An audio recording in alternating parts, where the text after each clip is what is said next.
Hello and welcome to EJC News Focus. It's 50 years since the launch of Europe's largest independent organisation for clinical research in cancer. That, of course, is EORTC. On this anniversary, I've come to Brussels to meet EORTC Director General Françoise Meunier. And I started by asking her what are the key challenges facing clinical researchers today. First of all, there are many new drugs, many avenues, many pathways to investigate. And so it's a great message of hope, both for the patient, but also for the investigators. So this is good message, a lot of things to evaluate, to test, and to hope for. In order to do that, we need the network, we need the legal framework, we need the patient participation, and we need the willingness of our institutions to invest time in clinical research because it takes time. And also, of course, as usual, we need the funding to do all of those ambitious projects. When you talk about the need for networks, you presumably mean organisations like EORTC. Yes, the beauty of the system is that it is not another group of investigators who meet and discuss a study and then goes apart. EORTC is a network of, first of all, investigators, but also friends who have a vision and a mission that is to work together for the benefit of the patient and to conduct high-quality clinical research for the benefit of the patient, to answer specific questions for specific disease at a specific time, and to try to evaluate better treatment, whether multidisciplinary, surgery, new radiotherapy technique, or really developing new compounds, new drugs in partnership with pharmaceutical industry. In terms of the legal framework, how optimistic are you that things will improve with the ongoing revision of the Clinical Trials Directive? I'm very optimistic because, first of all, we got the approval for a revision of the directive. So we are not yet there, but we know that we were blocked and delayed in the activation of studies because of this bureaucracy without helping the quality of science nor the protection of the patient. Now, we really expect a lot of this revision of the directive, even though we know that it will take time because it has to go to the European Parliament and then to the member states. So it will take time, but I am sure and I am convinced that it will make progress and facilitate and promote pan-European research. What would you see as the key changes that need to be included?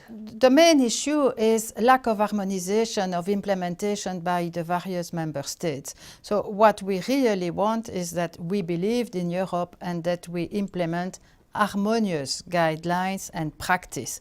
That is, that the requirement by insurance or ethics committee or health authority are really conducted in a similar manner among the various countries participating. This is the most important challenge.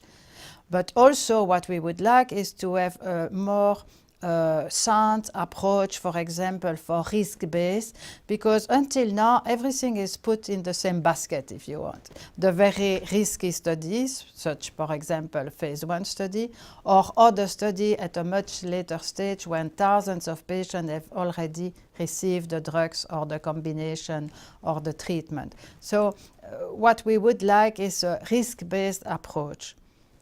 I believe that you're one of the voices who's been calling for a new partnership between academia and industry.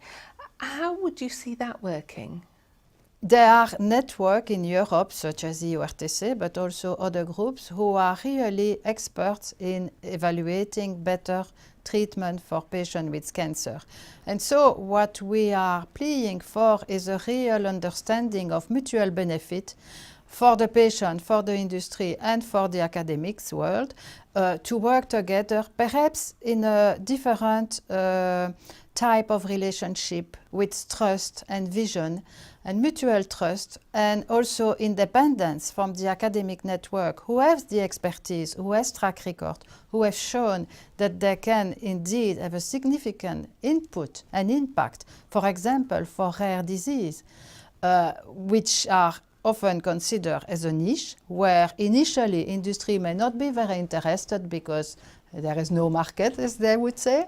And then academic network can be extremely instrumental there because they have the network, the facility, the infrastructure. In addition, now that we divide all the patients, even with common tumor, like breast or lung cancer or colorectal cancer, in very subgroup, every cancer may become a rare cancer, and they're offering a platform where we can screen for various partenaires instead of each industry screening thousands of patients to get the 100 they really need for their targeted drug. An academic platform could screen thousands of patients and link to that the appropriate industry and the appropriate target with the right subgroup of patients for the right target. What part do patient organisations play? Well, I think patients can be extremely vocal, and they deserve the right to be involved in decisions which are pertinent to their disease. And so patients can also influence the strategy, for example, at the European level or at the parliamentarian level, both for asking funding for independent research, but also for asking better legal framework. On EORTC's 50th birthday, looking back, what would you say have been the organisation's high points? What EORTC brought in Europe was a vision of two main components: multidisciplinarity. This is the first time since '62 that a medical oncologist, a radiotherapist, a surgeon would talk to each other, would attend similar meetings, and so on. So that was one of the main achievements of EORTC, is to bring in Europe multidisciplinarity. The second component is international cooperation, to have people from various countries working together in a single legal entity. So those are the two major components of EORTC in the last 50 years. And what place do you see for EORTC over the next decades? Well, I see EORTC playing a major role for young investigators, or what we call now early career investigators, because it doesn't necessarily rely upon their age.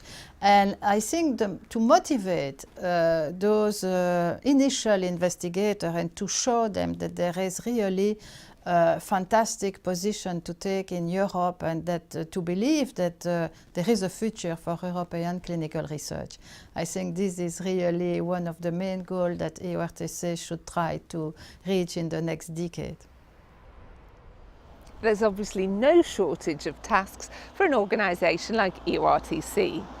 So with thanks to Françoise Meunier, that's it for this issue of EJC News Focus.